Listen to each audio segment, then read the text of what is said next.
તો રાહુલ ગાંધીની ગુજરાતમાં ન્યાય યાત્રા પ્રવેશ કરે તે પહેલા જ કોંગ્રેસે એક નહીં બે ઝટકા લાગ્યા। સિનિયર નેતા અર્જુન મોઢવાડિયા અને પૂર્વ ધારાસભ્ય અમરીશ ડેરે આજે કેસરિયા કર્યા।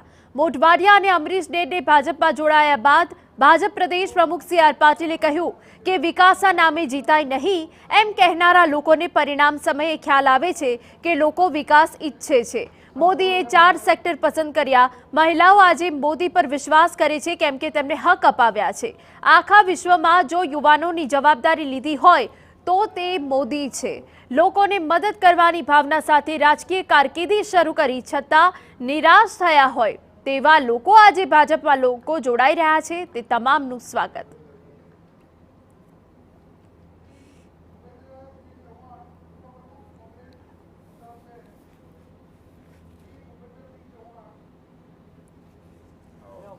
તો ભારતીય જનતા પાર્ટીમાં જોડાયા બાદ અમરીશ ડેર આપણી સાથે વાતચીત કરવા માટે જોડાયા છે। અમરીશભાઈ, વારંવાર જાહેર સ્ટેજ પરથી જ્યારે સી.આર. પાટીલ કહેતા હતા કે હું એમને લઈને જ જઈશ અથવા તો એ આવશે જ, એવું શું કંઈ બન્યું કે જ્યારે તમે એવું કહેતા હતા કે એ એમની લાગણી વ્યક્ત કરી રહ્યા છે, લાગણી હકીકત કેવી રીતના બની, એવી તો કઈ મજબૂરી બની?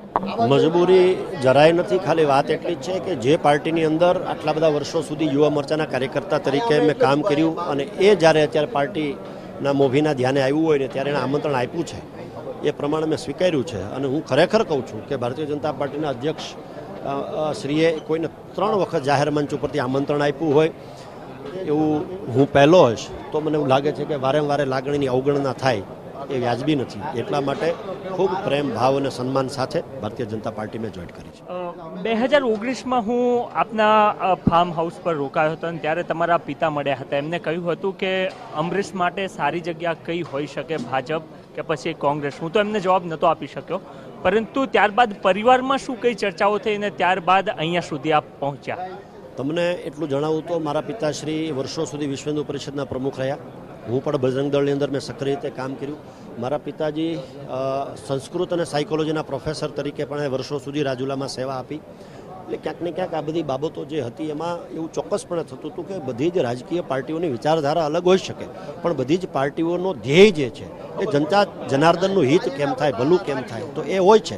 તો એટલા માટે પછી બધી ચર્ચાઓને આધારે વડીલોના માર્ગદર્શન મુજબ મેં આ નિર્ણય કર્યો છે। આપ જે વિધાનસભા પરથી પહેલા ધારાસભ્ય રહી ચૂક્યા છો, ત્યાં ઓલરેડી અત્યારે હાલ ભારતીય જનતા પાર્ટીના ધારાસભ્ય છે, તો કોઈ કમિટમેન્ટ બન્યું છે અથવા તો ફ્યુચરની રાજનીતિમાં અમરીશ ડેર ક્યાં જોવા મળશે? જ્યાં લાગણી અને પ્રેમ હોય ત્યાં સોદાને અવકાશ નથી। અને હું 21 વર્ષના જાહેર જીવનમાં એવું સમજી શક્યો છું કે તમારે યોગ્ય કામ કરવું હોય, યોગ્ય પ્લેટફોર્મ ઉપરથી યોગ્ય રજૂઆત કરવી હોય, તમારી માગણી સાચી હોય તો એમાં કોઈ કામમાં અડચણરૂપ થતી નથી। એટલે કોઈ હોદ્દો હોય તો જ કામ થાય એવું નથી। આ દેશના પ્રધાનમંત્રી શ્રી મુખ્યમંત્રી બન્યા એના પહેલાં એક પણ ચૂંટણી લડ્યા નથી, તેમ છતાં પણ એણે પ્રૂવ કરી બતાવ્યું છે। તો હું એવું માનું છું કે હોદ્દો હોય કે ન હોય, જો કામ કરવું હોય નિષ્ઠા પ્રામાણિકતાથી તો એ થઈ શકે છે।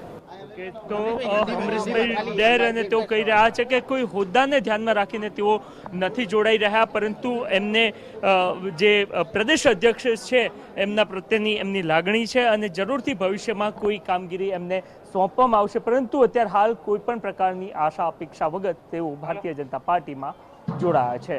તોસિફ મલિક સાથે નરેન્દ્ર રાઠોડ, TV9 ગાંધીનગર। તો કોંગ્રેસના દિગ્ગજ નેતાઓ આજે ભાજપમાં જોડાયા છે।